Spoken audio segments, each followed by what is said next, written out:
Now, God says, and behold, I, even I, do bring a flood of waters upon the earth to destroy all flesh, wherein is the breath of life from under heaven, and everything that is in the earth shall die. Now God is bringing the judgment upon the earth, upon animal and bird and man. But with thee, God says, will I establish my covenant. And thou shalt come into the ark, thou and thy sons, and thy wife, and thy sons' wives with thee.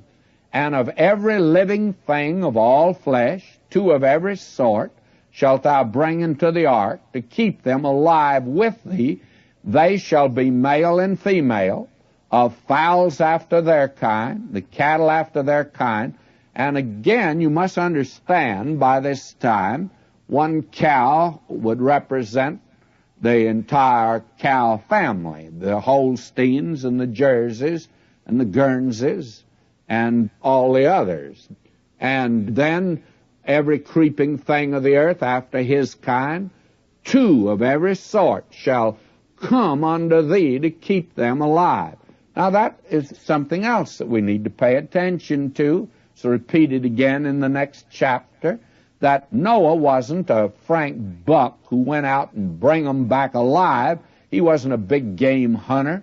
He didn't have to go after these animals. They came to him. We're told that. And we'll see in the next chapter they did come to him. They'll come to you. Now, why would they? Animals in danger will do that.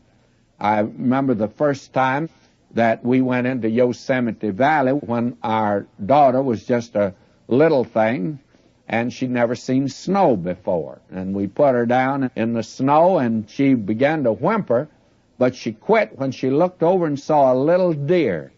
Well, actually, I believe we could have gone over and petted that little deer, but we didn't try it because I knew something about the danger of them turning on you and being able to kick and kill an individual, so we didn't approach them any closer.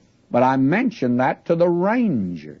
He laughed. He said, yes, there's snow up in the high Sierras right now. And when there's snow up there and there's danger, they come down here and as tame as any animal could possibly be. But the minute that the snows melt and it becomes spring, he says they spring out of this area, and you couldn't get in a country mile of any of them. Why?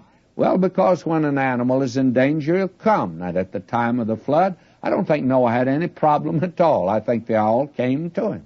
Now, in verse 21, take thou unto thee of all food that is eaten, and thou shalt gather it to thee, and it shall be for food for thee and for them. And now he's to do something very practical. It took a lot of hay in the ark to feed these animals.